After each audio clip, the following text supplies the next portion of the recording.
Bom, falando dos tipos de insulina, vou iniciar então comentando sobre quanto à origem, a classificação, né, os tipos de insulina quanto à origem. As primeiras insulinas comercializadas, né, datam lá da década de 20 do século passado, ou seja, quase 100 anos, né, foram insulinas extraídas então a partir do pâncreas de animais, né? Extração e purificação a partir do pâncreas de animais. E dois modelos se prestaram para esse fim, que é a extração da insulina bovina e a extração da insulina suína, né? As primeiras insulinas, né, eram insulinas em solução salina com zinco, então eram insulinas conhecidas como regular, insulina regular bovina, insulina regular suína. Só em torno de 20 anos depois, na década de 40, que surgiu a insulina bovina e suína NPH, né, que depois nós vamos conversar sobre o que é a NPH, mas de fato, diferentemente da insulina regular, da insulina cristal de zinco, que é uma insulina de absorção rápida a partir da administração subcutânea. A insulina NPH é uma insulina então que se combina com uma proteína chamada de protamina, e essa formulação então permite que ela seja liberada mais lentamente a partir do tecido subcutâneo e, portanto, ações mais longas e de início mais lento. Tá? Mas as insulinas animais, então, tanto bovina quanto suína, elas não são exatamente iguais à insulina humana, né? Como está colocado aqui no slide, a insulina bovina, ela apresenta, dos 51 aminoácidos da insulina, né, ela apresenta 3 aminoácidos diferentes, um na cadeia beta, na posição 30, e 2 na cadeia alfa, na posição 8 e 10. Já a insulina suína é mais próxima à nossa, apresentando apenas um aminoácido distinto na posição beta 30. A insulina humana, de fato, ela só foi usada a partir da década de 80, né? Com o desenvolvimento de técnicas do DNA recombinante, né? Ou seja, inserção de genes humanos em outras espécies. E no caso da insulina humana, ela foi introduzida em espécies de micro-organismos, né? Algumas leveduras unicelulares e também algumas espécies de bactéria, como a Escherichia coli. Portanto, esses micro-organismos modificados, a partir da técnica de DNA recombinante, passaram a expressar insulina humana, exatamente igual à humana, que a partir da sua purificação, então, foi utilizado então, medicamentosamente a partir da década de 80. Também, tanto nas apresentações, né, ou nas formulações de cristais de zinco, na insulina humana regular, de ação rápida, portanto, e com protamina, né, que impede a formação dos cristais com zinco e são uma liberação, portanto, mais lenta, mimetizando a insulina basal, a insulina humana NPH.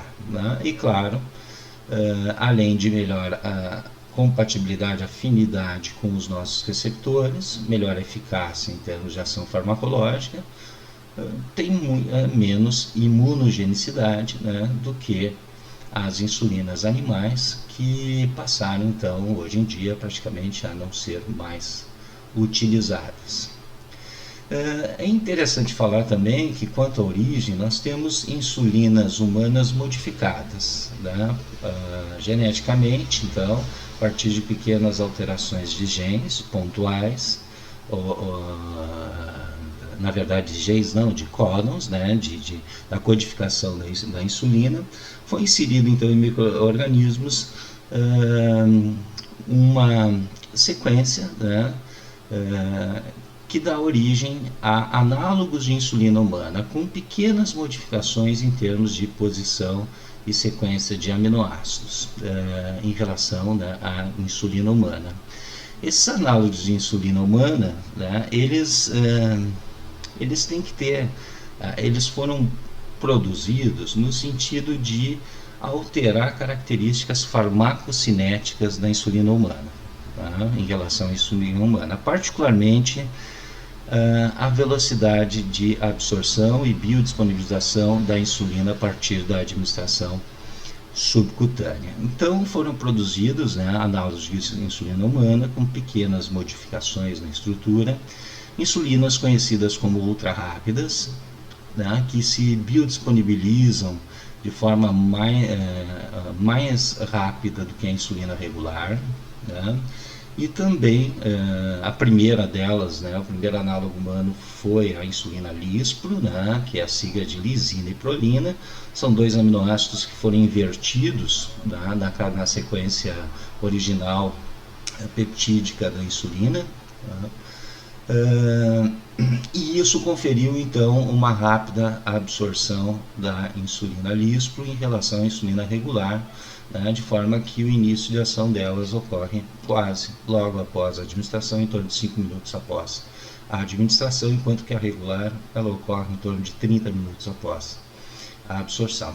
E mais recentemente, então, né, isso aqui foi em 96, né, o lançamento, né, comercial da insulina lispro, primeiro análogo humano de insulina, e depois, agora já nesse século, em 2003, também análogos humanos de insulina ultralentas, né, e a glargina é o exemplo.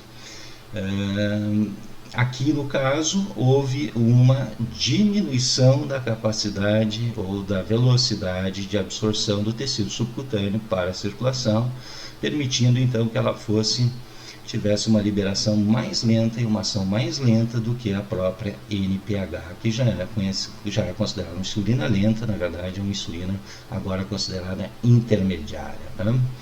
Então também há pequenas modificações aqui que permitem que, ao contrário da lispro, né, da ultra rápida, que é rapidamente biodisponibilizada, aqui há então uma redução da velocidade de forma significativa da velocidade de absorção subcutânea e de biodisponibilidade da insulina glargina, né, que também é um análogo humano. Aqui nós temos então dois exemplos, existem outros disponíveis no mercado. Bom, uma classificação muito importante, né, para fins terapêuticos é quanto à duração da insulina, tá? A duração do efeito da insulina e inclusive o início de ação da insulina. Isso se deve à velocidade de biodisponibilização, de liberação da insulina a partir da sua administração no tecido subcutâneo. Então, existem insulinas de ação ultra curta, né, ou ultra rápida, e aqui eu coloquei dois exemplos, um já citado, a lispro, e outro a asparte. Ambas são análogos de insulina humana, né? A lispro tem a troca, então, né, de dois aminoácidos, lisina e prolina,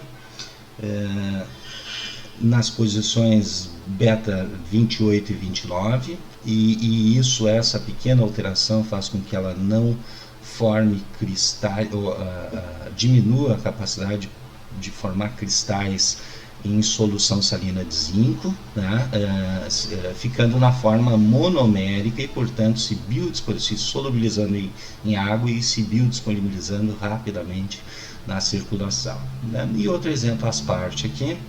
A asparte também ela tem uma pequena modificação, né, na posição beta 28, onde a prolina dessa posição é substituída pelo ácido aspartico, e isso também acelera a sua absorção, né, a sua biodisponibilização, não permitindo então a formação dos cristais e mantendo a insulina numa forma monomérica, mais solúvel e, portanto, mais rapidamente biodisponibilizada, né?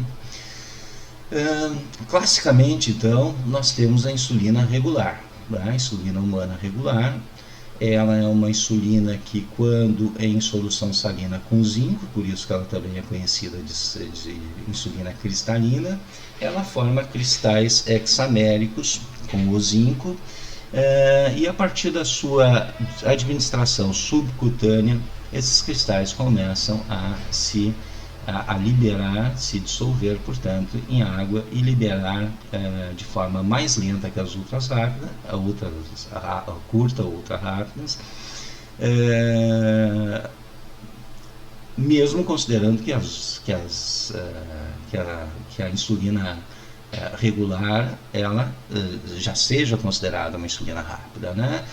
De fato, enquanto que as insulinas aqui ultra curtas, elas tendem a iniciar sua ação em torno de 5 a 15 minutos após a administração, né? Na insulina regular cristalina, seu início é a partir em torno de 30 minutos após a administração.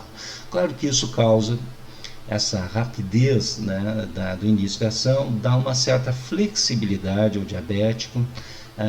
Quando há necessidade de um bolus de refeição, ou um bolus antes da refeição, para manter a glicemia pós-prandial estável, né? Então dá uma flexibilidade no sentido que logo após a administração você pode já fazer a refeição, enquanto que a insulina regular ela deve aguardar um certo tempo, em torno de 30 minutos, para o início da refeição. Também as ultracurtas têm menos possibilidade de hipoglicemia, elas mantêm melhor, né, a glicemia pós-prandial, elas têm um início de ação que coincide mais com os picos de glicemia depois da alimentação. O seu pico de ação é em torno de 1 hora após a administração, enquanto aqui nós temos o seu pico de ação em torno de 2 a 3 horas após a administração. Também, classicamente, nós temos as conhecidas, ou a conhecida NPH. Né? Essa é uma insulina intermediária, hoje considerada, né? É uma insulina lenta de fato, mas é intermediária hoje porque nós temos ações, insulinas análogas humanas, né? Que tem ações então mais lentas, então passou a ser considerada uma insulina de ação intermediária.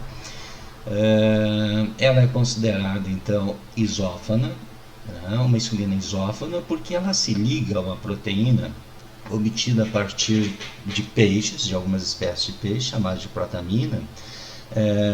A cada 10 unidades de insulina se ligam a uma de protamina, não deixando então pontos reativos para a formação de cristais com zinco, e isso, essa ligação com a protamina, quando esse complexo protamina-insulina, quando administrado subcutaneamente, fará com que esse complexo proteico, né, comece a ser lentamente hidrolisado, né, as ligações entre a insulina e protamina por peptidases subcutâneas, fazendo com que a insulina ligada à protamina seja liberada muito lentamente, né, para a circulação, libera então os monômeros de insulina muito lentamente. Essa estratégia então permite que a partir de uma administração subcutânea de NPH você mantenha, né, uma liberação, uma taxa de liberação relativamente contínua e constante ao longo do dia na circulação. De fato, ela normalmente é usada em torno de 2 vezes ao dia, né? Sua ação então ela cobre em torno de 12 horas. E ela supre, portanto, as necessidades de insulina basal, aquela insulina liberada mesmo entre as refeições, ou seja, a insulina liberada ao longo, fisiologicamente, seria liberada ao longo do jejum, evitando hiperglicemia de jejum e mantendo, então, a glicemia mais próxima do ideal ao longo do dia inteiro. Então, mais recentemente, surgiram as insulinas de ação ultralenta, né, ação prolongada. São também análogos humanos, né, pequenas modificações, como é o caso da glargina, que eu tinha colocado anteriormente. Né? A glargina, no caso, ela tem uma pequena modificação na sua estrutura, ou pequenas modificações na estrutura, incluindo a inclusão, né, de 2 aminoácidos da arginina na extremidade carboxiterminal da cadeia beta, além de outras pequenas modificações que mudam o ponto isoelétrico dela, ou seja, mudam a sua solubilidade em água, o pH que vai determinar uma melhor solubilidade dessa insulina em água, né? De fato, enquanto que a insulina humana ela é uma solução que solúvel em pH fisiológico 7,2, né? pH 7, neutro praticamente, né? A glargina ela é solúvel em pH em torno de 4. Então, quando administrada em nível subcutâneo, né, a glargina ela se precipita, tá, fazendo com que a sua liberação, né, na forma mononérica seja lenta, e por isso que a sua ação ela ocorre, ou a sua liberação ocorre ao longo do dia inteiro. Então, o seu uso é preconizado uma vez ao dia, enquanto que a NPH normalmente é 2 vezes ao dia, dando, portanto, mais adesão medicamentosa, no sentido de que há apenas necessidade de uma administração diária para manter os níveis basais de insulina ao longo do dia. Então, aqui um pequeno resumo, né, das características farmacocinéticas desses tipos de insulina, né? Ultra rápidas, então, iniciando sua ação entre 5 e 15 minutos, a rápida em torno de 30 minutos, a intermediária em pH de 2 a 4 horas, a lenta também de 2 a 4 horas. A diferença aqui é que a duração está de 12 a 18 horas na NPH, enquanto que a lenta ela dura de 24 a 30 horas. Tá? O início, o pico de ação da ultra rápida é em torno de 1 hora após a administração, e da regular em torno de 2 horas após a administração. Em termos de características organolépticas, né, da solução, as rápidas, seja rápida ou ultra rápida, são soluções aquosas, transparentes, límpidas. Elas podem ser administradas endovenosamente quando necessárias, né? Enquanto que a intermediária é uma suspensão leitosa, turva, nunca pode ser administrada endovenosamente, tal como a lenta, mesmo sendo límpida, uma solução límpida, mas em pH fisiológico ela precipita. Portanto, as únicas que podem ser administradas endovenosamente quando necessário, por exemplo, com a correção glicêmica ou uma reversão de uma cetoacidose diabética, né, são a de ação rápida ou ultra rápida. Então, as rápidas são usadas particularmente bolos antes das refeições, para evitar a hiperglicemia pós-prandial, né, de forma que as doses vai depender basicamente da sensibilidade da pessoa à insulina e também do tipo de carboidrato e quantidade de carboidrato ingerido. Então, ela evita os picos de glicemia após a alimentação, né? Bolos de refeição dados antes da refeição, ultra rápida logo antes da refeição, rápida em torno de meia hora antes da refeição.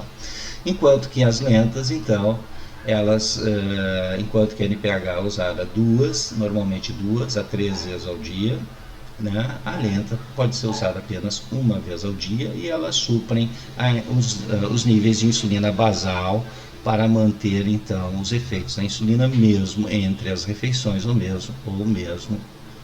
seja, mesmo durante o jejum, evitando então a hiperglicemia de jejum. É importante também aqui só colocar que as insulinas rápidas, elas são usadas, obviamente, quando há necessidade de correção rápida da glicemia. Então, bolos de correção vão ser usados insulinas rápidas ou ultra rápida ou rápida.